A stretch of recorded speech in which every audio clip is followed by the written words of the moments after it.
Good evening or afternoon to everyone, depending on where you are right now in the country. And welcome to another Apella Academy webinar. Today's topic is all about charitable giving and tax smart planning. As always, we want this to be very interactive. So, as you get in and get comfortable, remember to look around at your controls on your Zoom and find that Q&A box and start typing in questions. You can start now if you have any questions ready to go. We will get to those as much as we can throughout the presentation where appropriate, or we'll have some time at the end to answer any additional questions that we didn't get to. So please fire away. We wanted this to be as interactive as possible. Don't forget, after this presentation is over, don't forget to go to our website, apellawealth.com. All of our events for the year are up there. So our last presentation that we did last month on cybersecurity is up. That was incredibly popular. I think there was a whole bunch of information that is just super valuable. So go check that out. If you are a government employee or know a government employee, there's a whole bunch of resources and webinars up there for each of you as well. So go check out apellawealth.com. So today's topic is an exciting one, and it means a lot to me. Every day I sit here at my desk, and I'm fortunate enough to witness so many of our clients who give so generously to so many causes that they care about. It's really inspiring to see how much good all of you do for and in the world. The millions of dollars that our clients donate every year is really only a small fraction of what's happening in the world of giving today. And I think that's important to remember and call attention to in a universe where there's a lot of negativity, that there's so many people, including everyone on this call and all the people that you know, who are out there helping and doing great things. Like I was saying, we're going to record this. We're going to put it up on the website. It'll be up on YouTube. We'll share this with everybody. But you know other givers, so please share this information so that their giving can make more of an impact as well. We want this to be a real process multiplying for all the good deeds that you're doing. So today we're here to talk about charitable planning, how to give more efficiently, and make a meaningful impact from a way that's tax smart. So most of us give to causes we care very deeply about, whether it's our alma mater, whether it's our churches, whether it's local nonprofits or organizations. We want to make a difference, but too often, we just give, and maybe it's not as efficient as it could be. So there's strategies that can help you maximize the impact of every dollar that you're giving, reduce your tax burden at the same time. We're going to talk about a lot about those. So over the next 35, 40 minutes, we'll talk about things like qualified charitable distributions, giving of appreciated securities. We'll talk about donor advised funds at length. We'll talk about charitable trusts. We'll also talk about strategies like bunching and legacy planning and ways that, you can have a broader conversation with your family. So we're not here to turn you into tax experts, but we want to make sure that as you're thinking about giving, you're thinking about it with intention about having, how you can be more efficient and ultimately make a bigger impact. So getting started, our guest speaker today is Trevor Coe. And Trevor, I guess I've known you for a little while here, but you've been with charitable, the charitable giving field for a long time, and with DAFGiving360 for the past couple of years. You're a director of charitable consulting for them. You're out there all the time speaking to groups of advisors and certainly groups of givers. I think one of the things that I'm really appreciative with Trevor and the conversations that him and I have had in the background leading up to this is you can tell he's super passionate about it. He wants to make a difference. He knows how important this is to all of you. So I'm really excited to introduce all of you to Trevor Coe. So please, Trevor, take it away. Appreciate it. Thanks so much. Big thank you to Jason and the team at Apella. Super excited to be here today and to be part of the Apella webinar series. So with that, I'll go ahead and get my screen shared here. Bear with me. All right. And everything visible and clear? Yep, looks great. Okay, perfect. And so I'll go ahead and we'll get things kicked off here. And again, for today's session, we're going to focus around strategies for charitable giving, but that's not where the story ends. To Jason's points that he brought up, again, we're going to certainly dive into myriad of topics around different giving vehicles as well. I'd say primarily for today's discussion, I'm going to cover 5 areas of focus. I hope will provide a lot of value and information for all of you as we enter year end and what we like to call giving season here at DAFGiving360. As Jason was kind enough to mention, my name's Trevor Coe. I'm one of the directors of Charitable Consulting at DAFGiving360. I lead a mighty team of 4 that cover the entire country, working with some of the largest independent financial advisors within the Schwab Advisor Services platform, as well as their clients.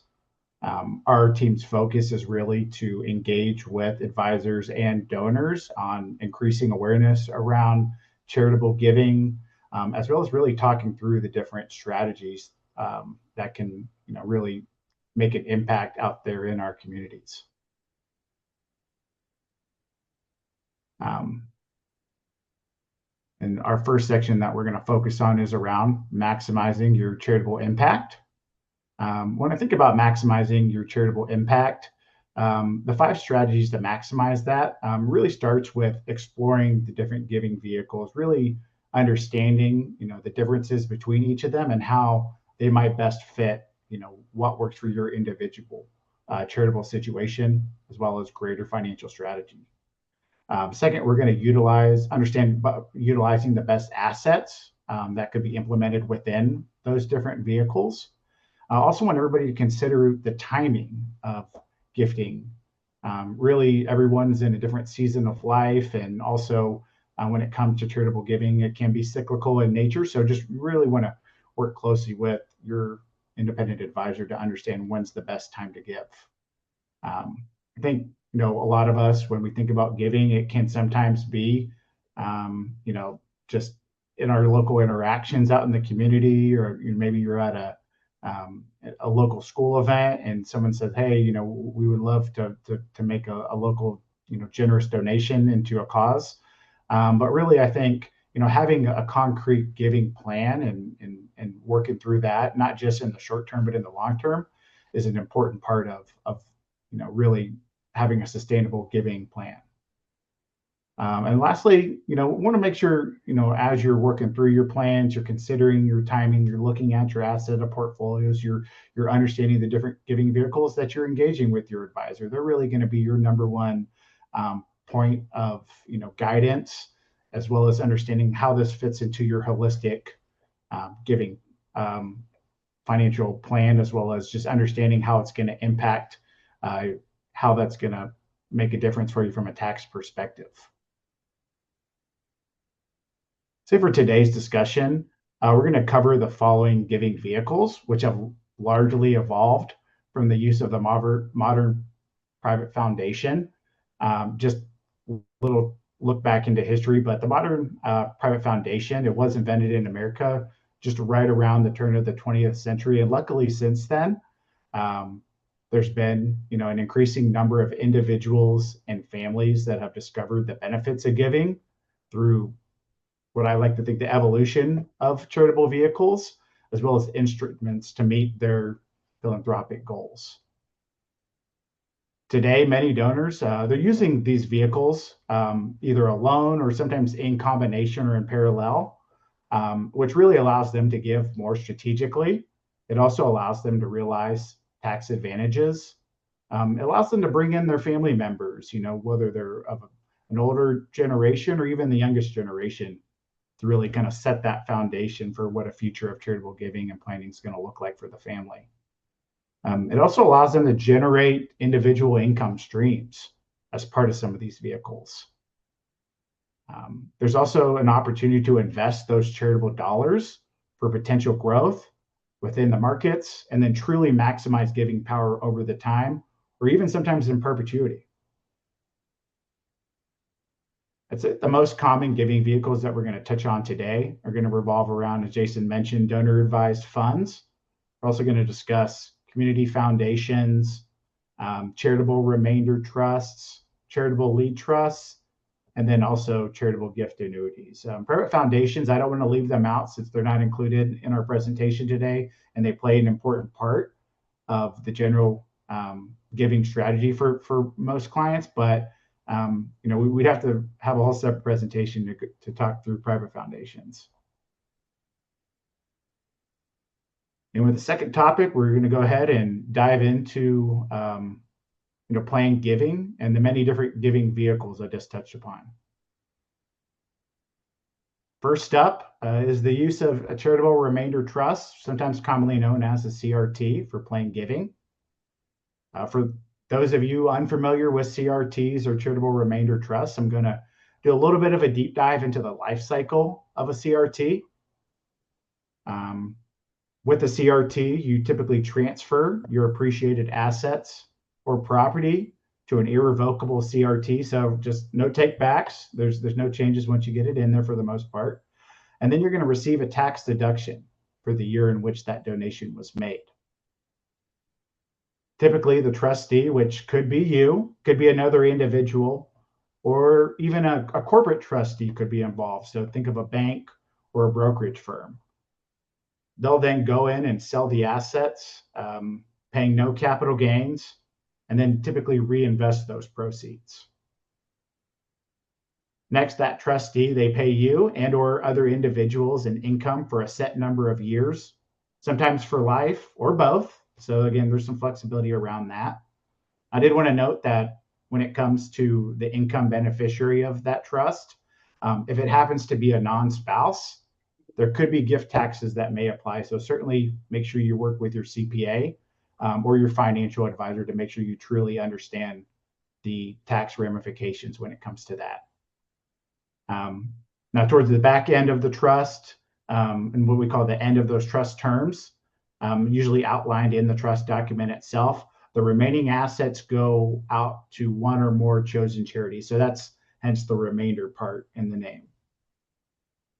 I like to share a little bit when you're thinking about who the typical donor or who the typical client profile is for those thinking of utilizing a CRT.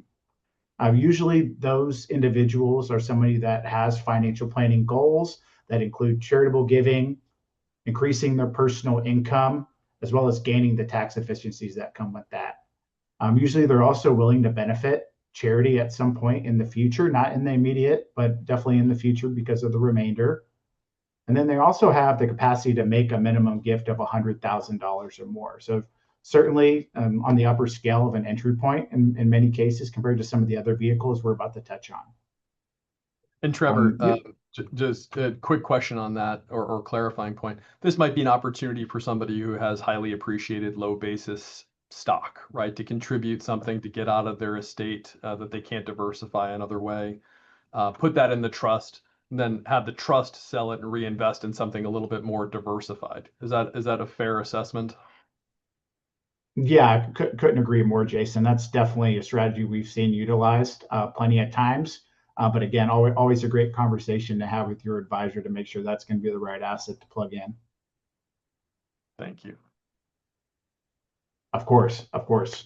Moving along here. Last point when it comes to charitable remainder trusts, just really due to their complexity. Again, you need to go through the process of drafting the trust document, make sure that the terms agree with everything that you have from an estate planning perspective. Certainly make sure that you utilize an attorney, a CPA, trustee, or even a trusted investment advisor as part of that initial setup. Again, just want to make sure everybody's clear on that. All right, the next vehicle I'd love to share a little bit more about is going to be our Charitable Lead Trust, or CLT. Again, very similar, but in not so many ways with the remainder trust in that, again, they're really there to pursue philanthropic goals. They have that same legal setup as well as the ongoing costs similar to a charitable remainder trust. They do allow for the same range in many ways of assets to be contributed and donated. There is flexibility to choose the term of that trust as well as the amount distributed to the charity. The remaining assets can then be designated for family members or other beneficiaries that are going to be laid out in that trust document, or even as part of a larger estate plan. Again, you'll notice the name, again, we have charitable remainder, and this is the lead, and it's very much what makes it different and essentially reverse of a remainder trust. and that the charities, they get paid first. A charitable lead trusts, they also are irrevocable trusts similar to the remainders in that they make at least annual payments to designated charities. Usually it's for a set period of time. Now there can be some nuance when it comes to how that trust is structured. That donor may benefit from income, gift, or estate tax deduction, but not always the case. When we think of who that maybe ideal client is, what the donor profile looks like for someone potentially interested in using a charitable lead trust, say they're also usually charitably minded, high net worth individuals with a sophisticated or complex estate plan. They're usually also interested in providing a current gift to charity, so not one in the future, but one in the near. We also see that they want to transfer a highly appreciated capital asset to heirs, and they're also looking for a tax advantage gift and estate tax strategy. Again, just as a reminder, due to their complex nature, similar to the CRTs, it is recommended that you utilize a legal partner or trusted tax advisor or financial advisor during the setup. It even recommended for the life of the trust, especially I would key in on tax season when it comes to filing those complex tax returns. Next vehicle we're going to go ahead and cover is charitable gift annuity. The annuity may sound familiar for some of you that have utilized annuities as part of maybe a larger portfolio. They're not too far off in a lot of ways, but again, there are the charitable gift component to it. Just to kind of dive a little bit more into the mechanics and how they work. Charitable gifts out of a charitable gift annuity, they have to be made to a verified nonprofit, so a 501c3 charity. They may be a good option if you want an immediate charitable deduction, if you have somebody that itemizes your taxes. It also creates a source of lifetime payments for yourself as well as up to one other beneficiary. Now that doesn't necessarily have to be you or somebody that but we do recommend that the annuitant, I'd say an example would be like if a mother created a gift annuity contract for her 2 children, which is not common, but it is allowed. We usually see charitable gift annuities for people maybe in a later season of life, but again, there is flexibility when it comes to its usage. One of the benefits on is that it does potentially eliminate capital gains tax and support a charity with the future donation as well.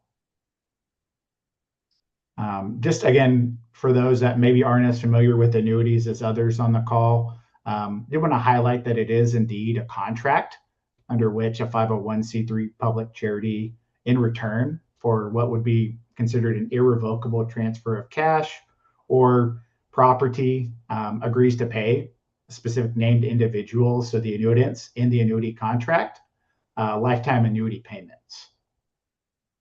The maximum number of annuitants, as I mentioned, it is 2, and then those payments can be made to them jointly or consecutively. For what we've seen is that most charities follow the suggested annuity payout rate table that's published by the American Council on Gift Annuities that then sets that payout rate for the annuity contract. When you're talking to your financial advisor, as well as really what your planning goals are, if you're planning on or thinking about using a charitable gift annuity, again, you really need to put that in a picture of, it's included in charitable giving, it's creating a fixed annual payment stream, and then I want to take advantage of some tax efficiencies. Again, just wanting to really make sure I flesh out, who is a potential client and what the donor profile looks like for what we've seen individuals that utilize charitable gift annuities. This includes individuals that are willing to benefit a charity at some point in the future. They have the capacity to give a minimum gift of $5,000, and then they just want simplicity at setup. So again, much lower than that charitable remainder trust entry point of the $100,000. Donors are also able to combine charitable giving with the creation of fixed annual payments. And then I'd say lastly, donors are able to receive an immediate charitable deduction in the year that the charitable gift annuity is funded. So just want to make sure key in on that. When it comes to that creation of that annuity, those are always drafted by the issuing charity, which then really avoids that legal upfront fee that we see on some of the trusts, and the need to hire an attorney to create that as well. Very last point I make around the charitable gift annuities is that they really only tend to accept gifts of cash or publicly traded securities to fund them. Again, there are some very limited exceptions when it comes to other property, but for the most part, that's what we see out in our space.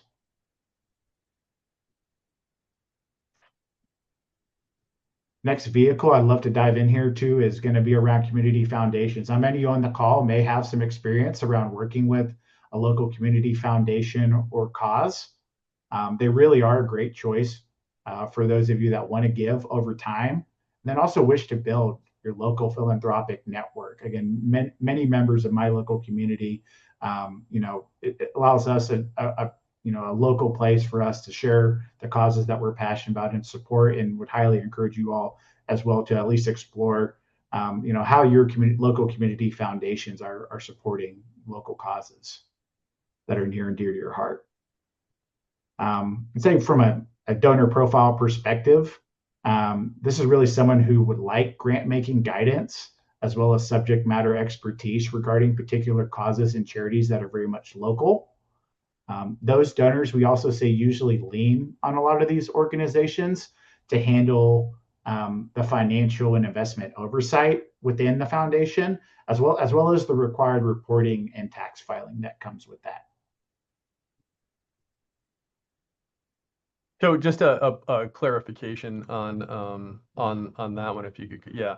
So I think, when we think of giving, oftentimes we're thinking of like the American Cancer Society or our schools or churches.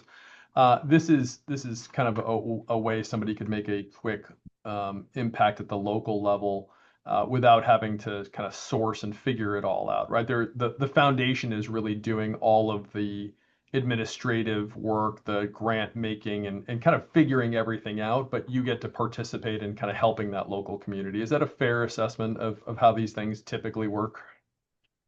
Yeah, absolutely, Jason. Then even just to add on to that, I think when it comes to local community foundations, they just, are so much more plugged in to the local community, as well as some of, if it's local government or even, houses of worship that all have of a similar cause. Again, I think utilizing and just even exploring with the community foundation, it makes a lot of sense, even just from an education standpoint, but I could agree with you more. We had a question about just a quick summary about charitable gift and annuities in its simplest term. And, I think, I live here in Connecticut, and, if I were going to give one, and correct me if I go through this example incorrectly, Trevor, but like, if I wanted to give money to UConn, say $100,000 to the University of Connecticut, because they don't make enough through their basketball program, so I want to make sure that they're doing extra well.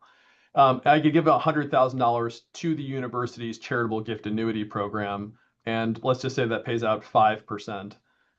Basically, I'm going to get $5,000 a year for as long as I live, and then whatever's left, ultimately the charity gets the rest of that. Is that the simplest way to maybe explain the charitable gift annuity structure? Yeah, no, absolutely. I think you nailed it right on the head. All right, so hopefully that helps, Scott, but feel free to answer or ask another question if you need some more clarification. Thank you for the question. And do we have any more questions in there? There was one about from a trust using a debit card to make contributions to charity. And I mean, technically, if you've got your own personal trust, you could use your debit card maybe online to do that. But from something like a charitable lead trust or remainder trust, that would not typically be the case. Exactly. Yeah, no, you're right. If it was a standard living trust, I think you'd be able to make that. And we have a little bit of information about some of the more common ways we're seeing charities outside of the more maybe sophisticated strategies. But no, I think really when it comes to charitable giving and it's all about just doing it sometimes. And again, if it's a matter of sending it out of a trust with a debit card and that's what you're comfortable with, I think that's something that is to consider. All right, great. All right, perfect. Last but not least, we're gonna touch on donor advised funds. Again, these are, I won't say I'm partial to them because of my organization, but what we found is that they are the most commonly used giving vehicle today. You may also hear them known as DAFs. I was out in the field recently, and I even heard a client recently refer to it as the Swiss Army knives of charitable giving, which I got a good laugh out of. And they really couldn't be any more right. The things that I think clients really find advantageous about using a donor advised fund is that they really are a flexible, simple, tax smart investment solution for charitable giving. You also have the ability that those planned gifts, they can be made in the tax year when they're most advantageous for you. I think we also see that now charities are really starting to, I had a nice conversation where I met with a local food bank in Texas, and they asked, hey, how can we approach people with donor advised funds and really get the word out that that's maybe the best way to grant to us. So even charities are starting to realize that grants that are recommended, it just really can be done at the donor's convenience with just a couple clicks. Also, when it comes to the administrative and record keeping, that's all handled by the donor advised fund provider, so you don't have to worry about, in many cases, saving documents and making those contribution or those donations to the charities. And then really it's just the ultimate convenient giving vehicle, for only speaking for ours, but also with most DAF providers nowadays. They're fully integrated online. You're able to log in at your convenience, work closely with your financial advisor so that you can track performance within the market of the donor advised fund and the underlying investments. And then, there's even mobile app accessibility. So really, it's just the ultimate convenience giving vehicle. So if I think It's also about a donor advised fund, I'm basically opening an account, right, with you guys. I'm funding it with cash or maybe a highly appreciated security. I'm going to get a tax deduction immediately for that, correct? And then like absolutely. reinvest it, diversify it, put it into other investments so it's not in cash or whatever I originally contributed. And then over time, I think it gets a little confusing between an account and a fund. People think of mutual fund or ETFs and things like that. So the money gets put into there, diversified, and then it sits in that account, grows, and you can make gifts over time to different charities from that account. Is that fair? Yeah, absolutely, Jason. Just in the simplest terms, it's an investment account for charitable giving. Yeah, that's 100% the case. Talk a little bit about, and I know you'll probably the tax deduction, because I think that's one of the key points too. That's immediate, correct? It is. It is. Yeah. When it comes to those tax deductions, it's the year in which you make them. Depending on the asset type, and we'll talk about it in a little bit more in detail on a future slide. It does vary depending on the asset. Again, it's 60% of adjusted gross income when it's for cash, and then 30% for non-cash assets. Yep. There is a 5-year carry forward as well, which is nice. Again, I think a lot of that gets lost in translation, but again, it's just incredibly flexible giving tool compared to some of the other ones. Thank you. Of course. I didn't do want to, this is something that does come up from time to time in my role at DAFGiving360 is that in clients, they do make donations into the donor advised fund account, and they don't realize it is indeed, it's an irrevocable gift. So again, just that's where you are able to take that tax advantage in the year you get, because you're going ahead and donating it, but then you very much are playing that advisor role, since hence the name donor advised fund. You're advising us as the donor. You've made that irrevocable gift to the donor advised fund provider, and then you very much are directing where those assets go. And then you're able to hire an advisor as well to really help you recommend grants, which usually we say that they're grants of $50 or more to really your favorite charities, which could include houses of worship. It could be also government entities such as state parks or really any other 501c3 public charity that's in good standing with the IRS. But we also allow for international granting as well. We have with only speaking for DAFGiving360, we have quite the grants team that does a thorough due diligence, and we also can work to add international granting as part of that plan and strategy. Great. And what's the minimum that's the minimum contribution to fund a donor advised fund? Thank you, Miriam. So yeah, no, great question, Miriam. Thanks for asking. So for donor advised funds, we typically, it can vary by provider.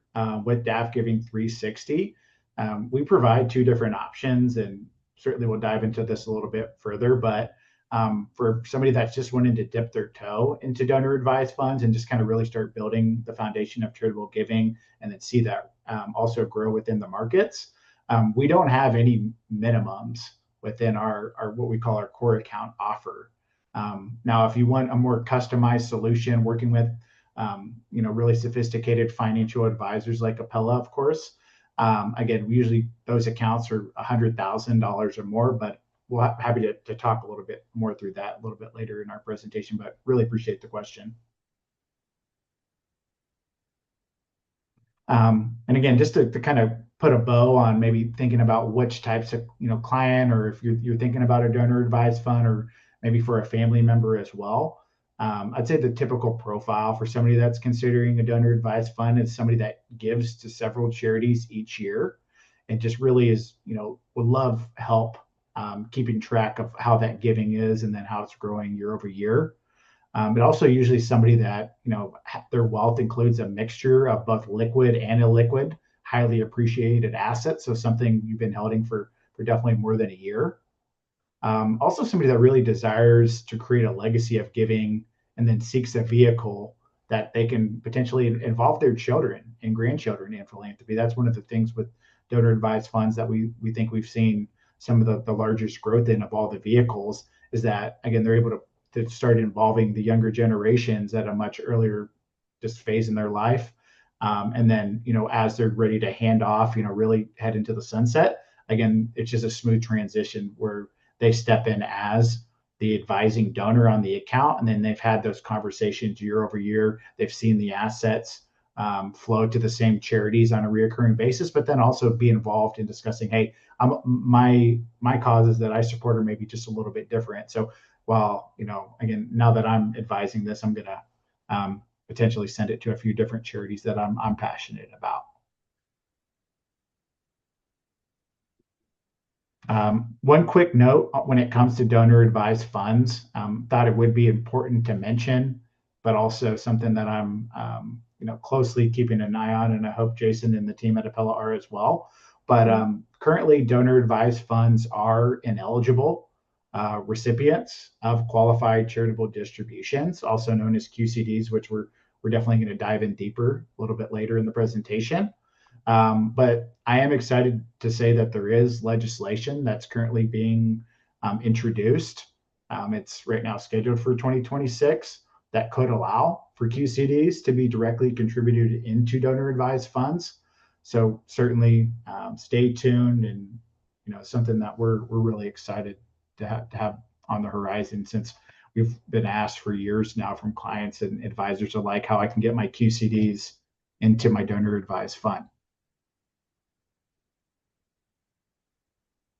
Okay, well, sticking with the discussion around donor advised funds, I thought this might be a shameless time to plug my organization. I think for most of you, our name may be new, but you may be familiar with Schwab Charitable. We went through a rebrand roughly around 18 months ago to where we are now DAFGiving360. Probably asking, what is DAFGiving360? We are an independent 501c3 public charity. We were founded by Charles, we call him Chuck Schwab, 26 years ago, and really was just strictly with the mission to increase charitable giving in the United States, as well as provide Charles Schwab clients with a flexible investment giving vehicle. At its core, it's just really a simple tax smart giving solution that allows clients and financial advisors to utilize the donor advised fund as that investment account. As I mentioned a few times already, and again, just really to kind of hope it sinks in a little bit more when it comes to DAFs, they really are a tax smart giving solution that helps donors maximize tax benefits of giving. They're incredibly flexible by allowing both clients to receive a tax deduction in that year that they're made as a contribution, while also having the ability to grow those assets in the market. And then you can grant them over time. It's not something you have to do overnight, but you also can. We've seen people make grants into an account strictly just to send them back out only a couple weeks later. I like to think they're also incredibly convenient, as I mentioned, because of the online tech integration that we have, but they're also just incredibly affordable way when you say compare it to the costs that are associated with maybe running a private foundation or even the startup cost for some of the charitable trusts. And I also like to think they have far less paperwork, in my opinion. Now, when you're opening a DAF through DAFGiving360, clients and donors are able to make and open an account really within just a few days. Sometimes it's even with just one day digitally through our online account open experience. It's also fully integrated into the Charles Schwab online website, as well as our mobile apps, which really just makes it convenient for you to be able to make those grants in a timely fashion. And for folks who work with an advisor here at Apella already, it integrates into everything that your wealth advisor is doing for you already and the client service team. So, the account opening process is just like you've opened accounts with us. And, to make grants and to make distributions, contributions, you can work with your normal advisor service team. It's very, very simple. It integrates into your reporting, your financial plan. This strategy, this account type has been very helpful for a lot of our clients. So it's not a foreign entity that all of a sudden is going to be very, very different than anything you've experienced before. This kind of works in our ecosystem the way your normal investments and account types look and feel. Well said, Jason. And I know the team at Apella, they are really clear communication with our various service and operations teams. So again, lots of familiarity between both groups, and again, really looking forward to continuing to build that as well.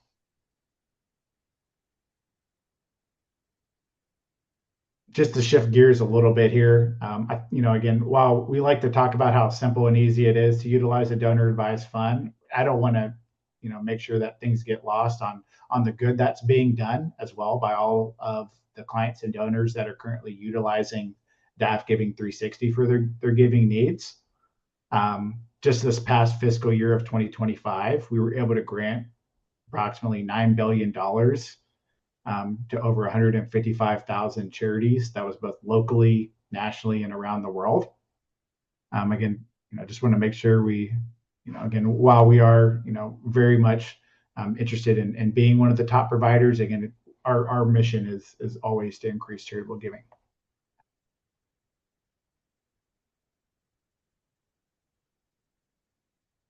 All right, next up, let's review a few strategies for giving, as well as I want to use a couple of examples I think will really help some of the previously mentioned strategies and giving vehicles sink in a little bit more. The first up, we're going to talk through the strategy that involves donating appreciated non-cash assets instead of cash. Find at DAFGiving360. We actually find this is one of the most powerful tax smart strategies when you donate appreciated non-cash assets. Again, just focusing on that they have to be held there for more than 1 year. And what we're going to do now is just take a little bit closer look at what I mean by that, and really you can see the breakdown of the different types of assets you probably wouldn't think of as donatable assets into a donor advised fund. Probably asking yourself, what kind of appreciated assets make a good charitable gift? I think this page does a really very visually appealing job of showing the full range of options that you might explore when thinking about giving to charity. You can see here, and again, just to kind of help define what we're looking at, each of these different boxes is going to represent a different asset type. And the larger the box, the more we actually see here at DAFGiving360 clients and donors making donations into their donor advised funds. So the smaller it is doesn't necessarily mean it's not as important. It's just from a volume perspective, that's just what we're seeing. Now, some of these donations, they're, as you can see, are more common than others. Cash, of course, is normally what we see a lot of, but the majority of the gifts we do receive are highly appreciated assets. Of those, approximately 2/3, which represents that large orange box there, is publicly traded securities. So think of your stocks, your mutual funds, and your ETFs of a low basis. And then what we also see is contributions of restricted stock. We also see privately held businesses, which does include both C Corp and S Corp shares, as well as we see gifts directly from private foundations even.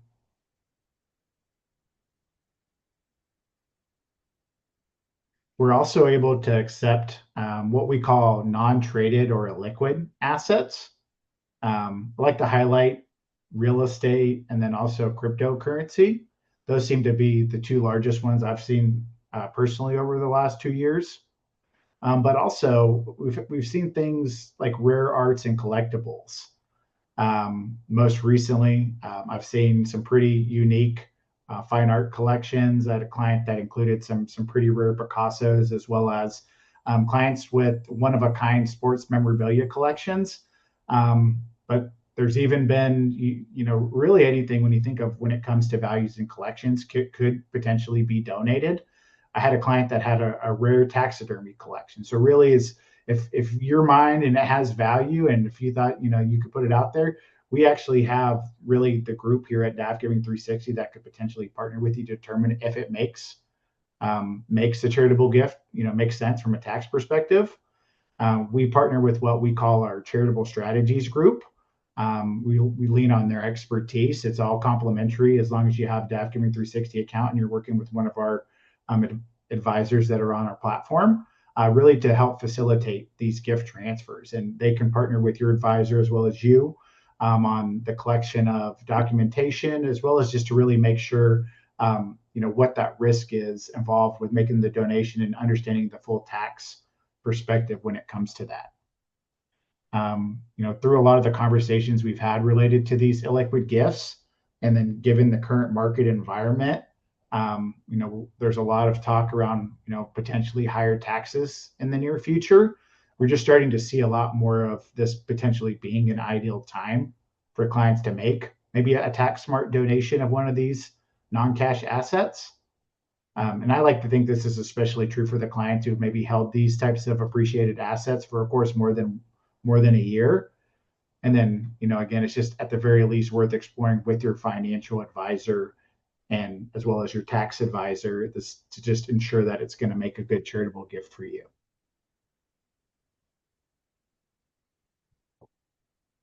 I like this page as it really keys in on what those potential benefits could be for these non-cash assets, especially from a tax perspective. One, I think the main tax benefit is that it can potentially eliminate capital gains tax while allowing, you, the donor, to give up to 20% more to charities and causes that you're passionate about. Generally, you can also claim fair market value charitable deduction of up to 30% of adjusted gross income on those contributions of those long-term appreciated non-cash assets. Again, want to really make sure that sinks in, need to have it for more than a year. And that also gives you that ability to have any excess carried forward for up to 5 years, as I mentioned earlier in the presentation. Lastly, any assets that are contributed to a donor advised fund may also be excluded from, you and the donor's federal taxable estate. And it really helps sometimes reduce that estate tax burden for your beneficiaries.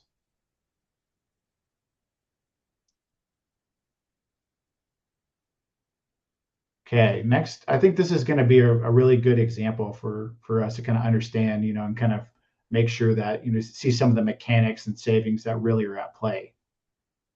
In this one specifically, we see that donors who use this strategy can generally eliminate that capital gains tax that they would have otherwise incurred had you just sold the assets first and then you just donated the proceeds. It really just this potentially increases the amount of what's available for that charity to receive. So in this example, our friend Carla, she's purchased 2,000 shares of a publicly traded XYZ stock. She did it 5 years ago at $5 per share. Since then, that stock's appreciated to $50 per share. I would like to get my hands on XYZ if that was the case. And then it became an oversized position in her otherwise what considered diversified portfolio. Carla, she wants to use 1,000 of her shares to create a large gift to charity this year. But then Carla could, in this example, she could sell the shares. She could pay that capital gains tax on the amount of appreciation and then donate the after-tax proceeds to a donor-advised fund or just another public charity of her choice directly. That's what's shown here in that option 1 column. However, there's another alternative. By donating the stock directly to a charity or to a donor-advised fund, she's able to eliminate the need for the capital gains taxes, as shown in the option 2 column here. And then she has the ability to actually increase the amount available for charity, as well as generate additional tax savings.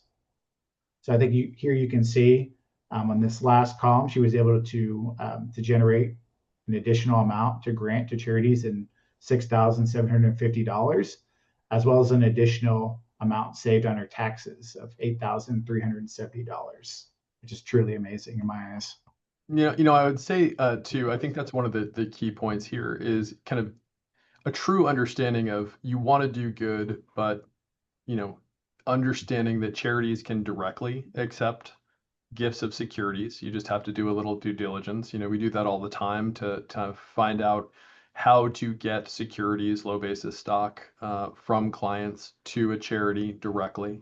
But the donor advised fund is a great vehicle that lives inside of your own ecosystem where you can just transfer that stock in and do that very easily, because once it's inside of that, liquidating it and then sending the cash to the charity, very, very simple. So, either one of those makes a heck of a lot of sense, but I do feel like, maybe not so much anymore, but that awareness of just not selling the stock to get the cash to make it easy on yourself. And then all of a sudden you've got this $6,000 tax bill, which, could have been and should have been avoided. So, if you're thinking about giving highly appreciated stock or, donating to charity, definitely reach out to your financial advisor, because option 2 is not only easy, but it's a heck of a lot of money that stays in your pocket or goes to the charity and isn't wasted by going to Uncle Sam.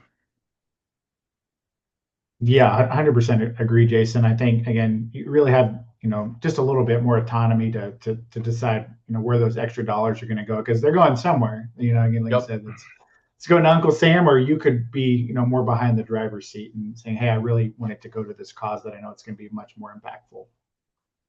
And I know we've only got about 15 more minutes here, so I know there's a bunch more to get to in here, but I don't want to get to the next slide, because I think that's another one that's like really important about bunching charitable gifts.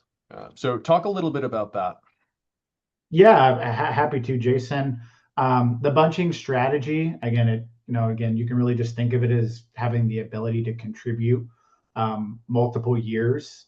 Usually it's consecutive years in a row of charitable contributions. And, this is really specific for somebody that itemizes their taxes. And they want to make sure that they, get over the certain deduction amount. And then the next following year, they would take the standard deduction. So essentially bunch it for a previous year. So I think this is a really good example that demonstrates the benefits of the bunching strategy. So in this one, I'll introduce Ava and Steve. This couple has no children and typically has $23,000 of itemized deductions per year, including a $10,000 annual charitable donation. The $23,000 in itemized deductions is right under the standard deduction amount of $29,200 for 2024, and then also $30,000 for 2025. So with this in mind, if you look at option 2, they might consider bunching 2 years of charitable contribution, so that'd be 2024 and 2025, into their deduction for 2024. And then they're going to take their standard deduction of $30,000 for their 2025 tax return. So, over the 2 years, then utilizing the bunching strategy in option 2, as you can see here, they were able to produce an additional $3,800 in tax deductions, which is, again, I think from a tax smart perspective, it makes a lot of sense. Now, with that example alone, I did want to share that there will be slightly some changes as a result of some of the new tax rules going into effect in 2026. And I would highly encourage anyone that's interested in learning more about what those changes are going to be, first and foremost, have that conversation with your financial advisor at Apella. And then also, of course, we have resources within our website, as well as some really strong articles that were written by our head of Charitable Strategies Group, as well as our head of tax and trust.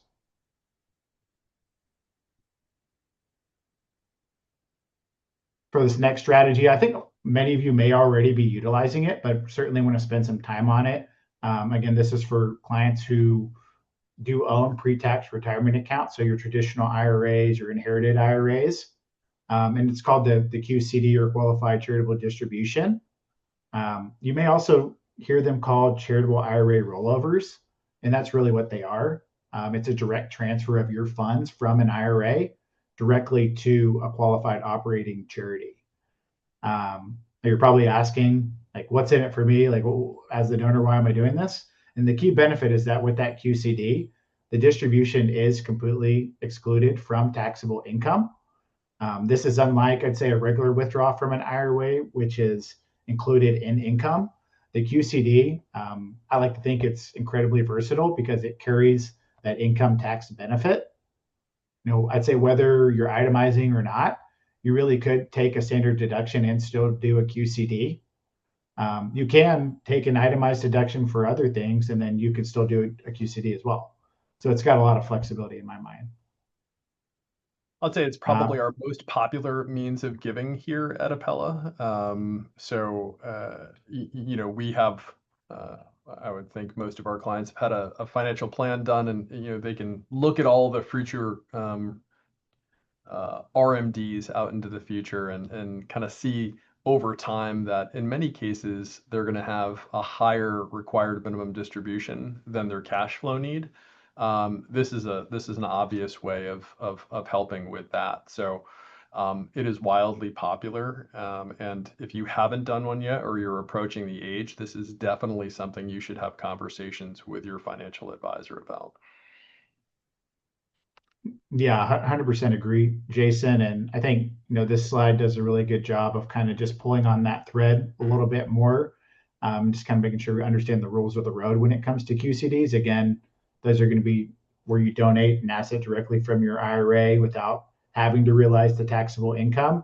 Then it helps you, meet your required minimum distribution, or RMD. Just from a who's eligible perspective, it's going to be a donor who is 70 and a half or older. They're eligible to direct up to $108,000 per tax or per year, and it's going to be tax-free from their traditional IRA to operating charities. What's that maximum annual amount, as I mentioned there? And then, what are the tax implications? No tax deduction for donation, but lower income taxes.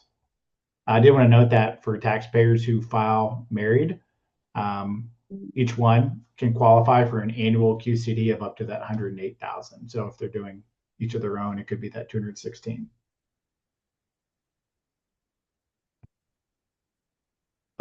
Yeah, so maybe we can talk about, yeah, exactly. I think we may, after this topic, Trevor, maybe we'll just take a bunch of questions from the audience here, just to make sure that we go through some of those. Sounds great, Jason. Last strategy I'd just say is, again, this is going to probably come up pretty often, is related to what we call a Roth IRA conversion. You may even hear it as a backdoor conversion, but really this is for people that are already utilizing IRAs and they're thinking about converting it from a tax deferred retirement account. And it just really, the benefits are that it's going to allow for tax-free growth inside of the Roth IRA, as well as tax-free withdrawals. Again, there is a holding period and age requirements that need to be met, as well as there's no annual RMD within the Roth IRA. It also has an elimination of tax liability for beneficiaries. Again, there's some stipulations depending on the timing. And then you can actually use a charitable contribution and deduction to help offset the tax liability on that amount withdrawn, and then it's converted to a Roth IRA. I know you mentioned we're running a little short on time here, Jason. Again, while this is an important example, I think, again, it just really shows that you can work with your financial advisor if you're planning on doing a Roth conversion from your IRA, that, again, definitely have that conversation about making a charitable donation that can really help offset that income that you would have otherwise needed to pay because of, what the money you took out or the asset you took out of the traditional IRA. Yeah, And and maybe with that, yeah, I was gonna say this is a good time of year to think about, those types of questions when everybody has a good understanding of how much have I earned for this year, what are the dividends interest I've earned in my portfolio, and do I have room to make a Roth conversion inside of my current tax bracket? Am I going to impact my Medicare brackets? All those things, and then utilizing giving strategies like this to help offset the tax impact of those Roth conversions. I think a lot of people, when they're thinking about giving and Roth conversions, et cetera, it's about generosity, but these are great estate planning tools as well. That they help unburden your estate from low basis securities. They allow for tax deductions. They allow for tax-free transfers to the next generation, et cetera. So there's a lot of things as a result of these conversion strategies that I think are worthwhile having conversations with your financial advisor about. So please reach out to them. I'm going to go through a few of these questions here. Because I think, the DAF itself, right, the donor advised fund, they open the donor advised fund through their normal service team and financial advisor. They make a contribution, whether it's cash or securities. They get the tax deduction immediately. They sell the security that they contributed, or they invest the cash that they contributed. That money grows, and then annually they're allowed to give to charities anytime during the calendar year. That's kind of the crux of what the DAF is in and of itself. So we had a question about contributions that they can add to the account on an annual basis. Any minimums there for, once this thing's open, say they funded it with $100,000, what can they put into it next year, Trevor? yeah. So, really it's up to them on, what their specific, assets and where they've earmarked their charitable giving dollars. So there's no Again, minimum for that you guys say, there's hey, it's got to be at least X. There's not. No, the only stipulation I'll put, not necessarily around contributions, would be around grants. Again, for most private foundations, you have to gift out at least 5% every single year. But with the DAF, we actually don't have that as a requirement. We just ask that every 30 months you send out $50, which I think most people don't have any trouble with. But that's the only stipulation for our accounts. Okay, great. I'm gonna turn my camera back on here. I just realized there's nothing Yeah. on. Let me see if mine will behave here. It's not. So Okay, there you go. there's a question about privacy. It was about, how do I give to these charities without them getting access to my data or the, selling my data, et cetera. When the money's inside of the donor advised fund and, I want to make a contribution to a charity from my donor advised fund, how do I do that? Can I do that anonymously or what does that look like? Yeah, so one of the main differences between gifting out of a donor advised fund or even say a private foundation is that you really do have flexibility to do it anonymously, or you can attach your name to it. Some people decide with certain charities, I want to be known, I want my name to be out there in the community showing that I care. But also sometimes people know that in this new political sensitive world that we are living in, sometimes it makes more sense for me to send a donation to causes I support, but I don't want my name necessarily to be on there. And that's one of the things with donor advised funds and DAFGiving360 especially. And you can give with total,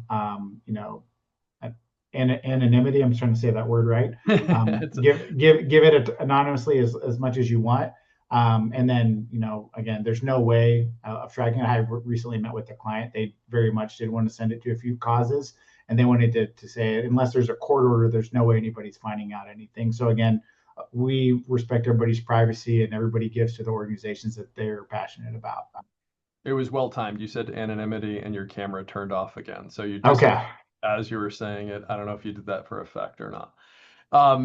Additionally, too, I set up a donor advised fund and I can name it whatever I want, right? And I can have a successor. It can be my wife, it can be my kids, and that can continue on as a legacy of giving for my family. So I could say I'm going to create the Gentile family giving fund, name it that, and if I got hit by a bus tomorrow, my children could take over that account. Is that right? Exactly. And that's one thing we certainly want to make sure that, if, you have those, wanting to make sure that you have those succession plans in line, that you have that set up. It's not required with our DAS. Only about a third of our donor advised funds have succession plans in place. So either named beneficiaries, whether that's a spouse or a child or a grandchild, or even a charity directly named as a beneficiary of a donor advised fund. We highly encourage everybody to make sure you have that set up, because there are situations where they don't. And then we actually will look through the charitable history of the account, seeing which charities you have donated to, and then we'll actually proportionally send out grants to those charities. Not the most ideal situation, but Right. that's kind of in line with what we do. I get this question all the time, but it's what's the right strategy for me? Should I just do QCDs? Should I just give cash gifts? Should I create a donor advised fund? And there is no right answer, I think, and you would probably agree with that. And you have to go through the process of identifying like your charitable intents. What's it look like from a tax perspective? How does it fit into my financial plan and my legacy giving plan? How much do I want my family to be involved in this? But kind of even purely from a just what's the right tax strategy for me is going to be very dependent in terms of where you live in the tax brackets, what your ordinary income looks like, et cetera. So, I can't answer that specifically, but I will say, kind of these two, whether it's the QCD, qualified charitable distribution from your IRA, or a donor advised fund, or just giving directly cash or securities. Those are the three probably most popular avenues that we see here. The things like a charitable lead trust, remainder trust, or even a charitable gift annuity, those are for people who want income or want to distribute some cash flow or get some cash flow. Those are a little bit more cumbersome. They're harder to set up. They're a little bit of a pain in the butt. These three things are kind of simple. They fit into most people's giving plans pretty seamlessly. I don't know if you have any other thoughts on that and what you see across all the thousands of people that you work with. Yeah, no, couldn't agree more. And we're seeing more of a migration, I think, over to donor advised funds, just because of the simple nature of them, how easy they are to work with a financial advisor on developing a comprehensive portfolio. But also, what we commonly see a lot of the time is that somebody they've spent years, maybe working and managing and spending time on, say, a private foundation, allocating resources to that. And then what they'll do is they'll open a donor advised fund, sometimes in parallel. And then they'll slowly say, all right, I've realized that I'm starting to wind down and I need to resolve this private foundation. But I also want to continue to give the charities. I don't want them to not continue to get my charitable dollars that have been supported by my foundation. So a lot of time they'll go ahead and move assets into a donor advised fund, really continuing the work that they've done, but just at a much lower cost, saving them time from a tax perspective while still getting those benefits. Yeah, I think that's a great point. And for me in the conversations that we're having with so many of the people that we work with, families and kind of that generation, that first generation is really intentional about wanting to bring the next generation into a better understanding of wealth transfer, the legacies, kind of understanding their values around money. And what better vehicle in which to have those kind of discussions about what matters to this family, what our family values are, than bringing people into the discussion around how we give, the causes we care about, and making kind of that next generation part of this legacy and giving plan. So, tools like this are incredibly impactful. And I think there's so much more to cover here. So with any other questions that we didn't get to, and there's a few, please reach out to your Apella Wealth advisor. Get a financial plan assessment. Look to the recording when it comes back out. Share that with people that you care about, other givers. Like I said, we're so thrilled to be able to give this type of information to so many people who want to do good in the world. So we're happy and excited to have these conversations. So please don't hesitate to pick up the phone, send an email. We're excited to have these conversations. Trevor, can't thank you enough for all the time that you spent with us, despite your technical difficulties. There he is. Yeah, I'm back. I'm back for one more goodbye. We appreciate your expertise and sharing so much time with us today. Thank you so much. We really appreciate it, and we look forward to seeing you hopefully again this time next year when we continue to talk about giving around the month of November. So thank you again. Appreciate it. Of course, happy to be here again. Always, a pleasure to work with our partners at Apella and really what share with clients as well, what we call the gift of giving, especially this time of year. All right, thank you. And we hope to see all of you watching live or the recording in December. We are doing a presentation on generational wealth planning and transfer. So tune in for that. Thank you again. Have a great night, and we will talk to you all again very soon. Thank you. Good night.